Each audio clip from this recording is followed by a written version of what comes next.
Hello, I'm Robbie Tulip. Here's a talk that I'm going to give about the Star of Bethlehem and in celebration of the Christmas season. And also, there's been some talk about the current grand conjunction between Jupiter and Saturn, of course, closest in hundreds of years. And that one of the theories around the Star of Bethlehem is connected to a grand conjunction of Jupiter and Saturn in about 4 BC, but I have a completely different view, and I will show you some astronomy of the which to explain my view that the conjunction that the Star of Bethlehem actually had nothing to do with the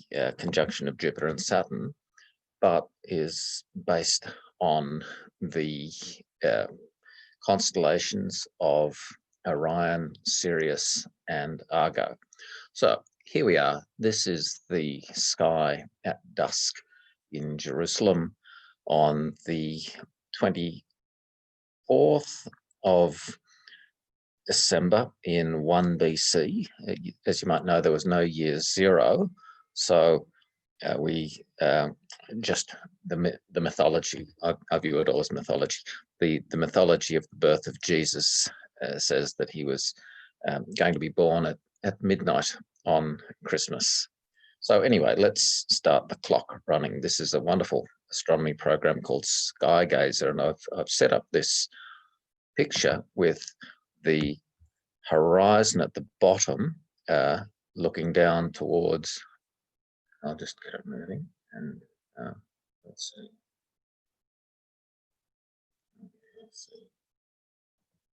There we are. Okay, so there. Now, what we've seen is that over here in the east, coming from the east, rising towards the west, we have this group of 3 stars, which is one of the most famous star groups in the sky. It's the Belt of Orion, which traditionally is associated with the 3 kings. So anyway, as the I'm going to make it a little bit slower than 20 seconds. I'll put it down to 5 seconds, and we'll just get it moving gradually across the sky. So as the 3 kings, let's call them that, come from the east, up comes a star in the east, which is the brightest star in the sky, which is Sirius, the dog star. And so the question is, when they say the star in the east, it's the 2nd chapter of the Gospel of St. Matthew that has this story about the 3 Magi coming from Chaldea, the homeland of ancient astronomy, to Bethlehem to view the newborn king.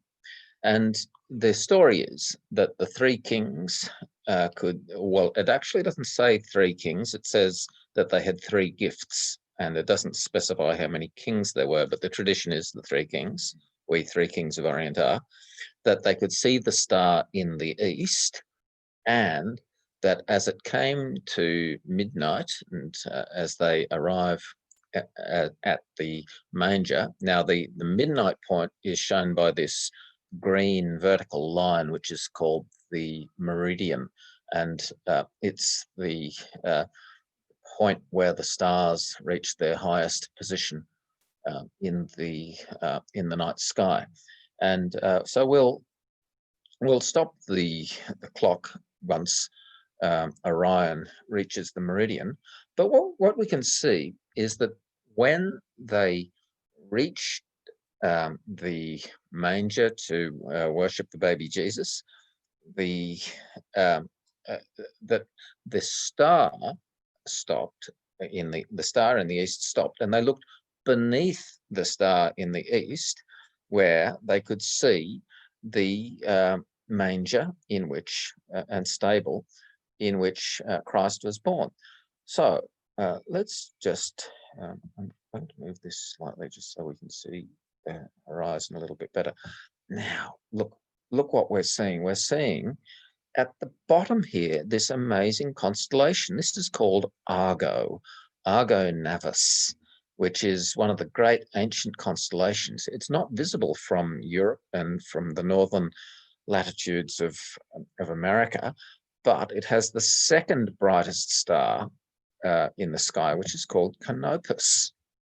And I'm going to stop it here and just get a little bit more. So we'll just get all of Argo up into the sky. So Orion has moved across. The star Sirius is now at its high point, and the great ship Argo is now coming up into the sky. So let's just have a look. And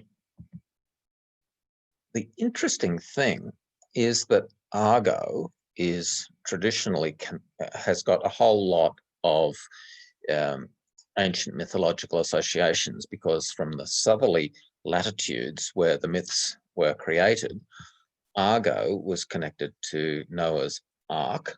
It was also connected in Indian mythology, which I think is a bit of a clincher. It's connected to the myth of Agastya, which is a very similar word to Argo.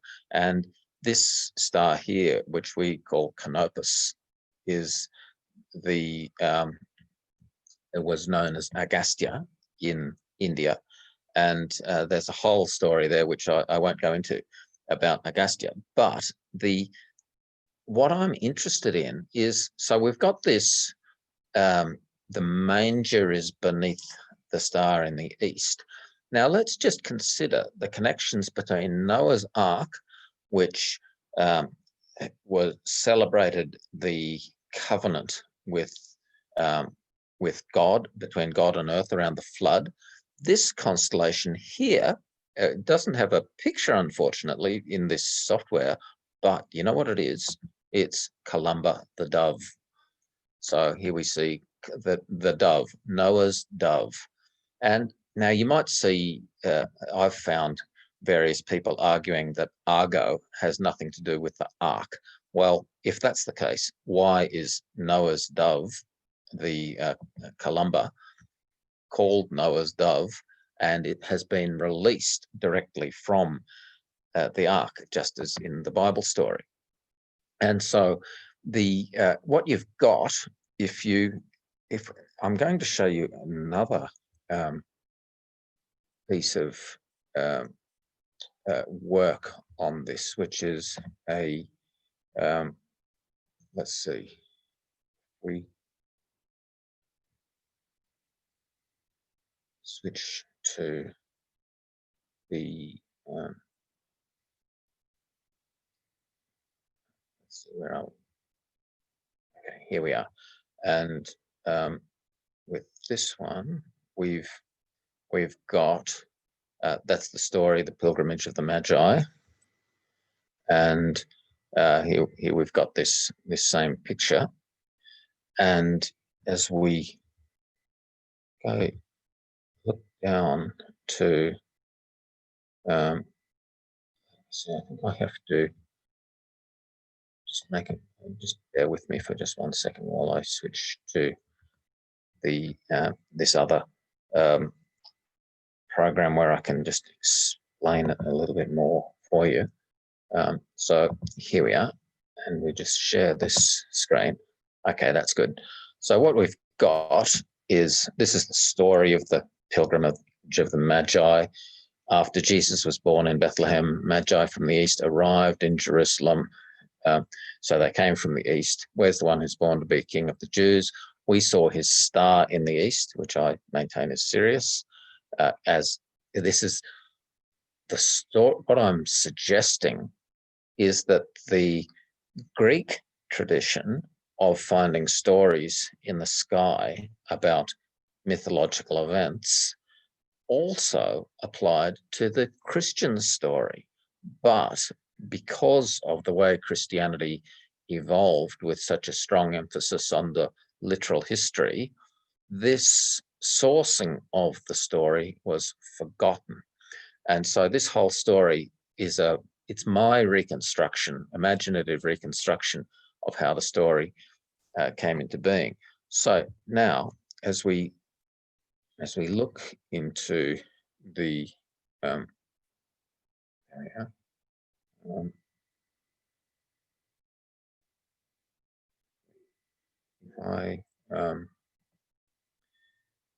Look here. Okay, there's the three kings, the star in the east. Now, it's this part of Argo that I want to concentrate on, because when we look at these lines that you can see, they're the way the modern astronomy has defined the constellation. And what happened was modern astronomers, they thought that Argo was too big, so they broke it up into different constellations called the keel down at the bottom, the sails, and the deck, and so on. But they actually got it wrong, because what? Okay. Sorry, I'm just fixing up my screen share again. Just bear with me.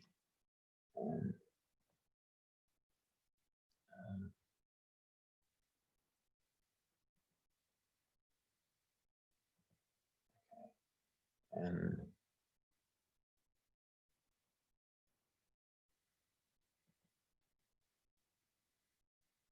so what you see here, now this is the conventional depiction of Argo, which only was invented when the Portuguese sailed south to the equator.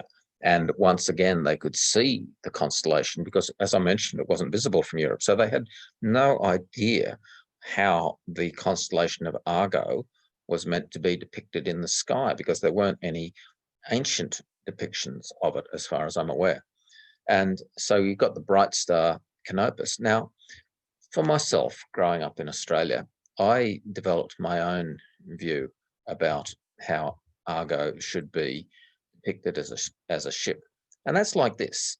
What we've got is the Canopus, which is the prow, and then the keel and mast and deck. And now the interesting thing for me is that on the deck of the ark, which is where the animals are, and this is a really interesting analogy to the manger of Christ. That is, you've got the animals with the deck in the same place where you've got the Jesus with the manger.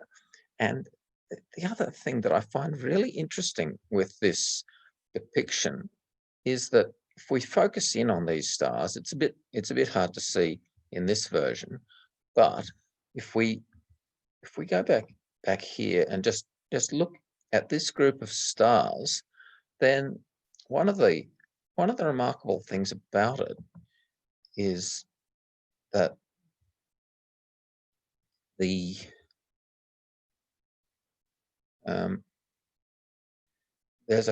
I'm just having trouble getting my mouse. There we are. There's the mouse again.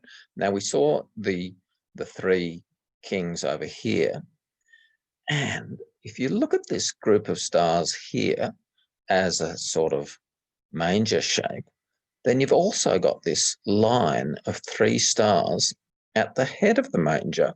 And the way I interpret that is to say that the three kings had come from the east and knelt at the head of the manger to worship Christ the King. So I'll end up there, and thank you very much for watching.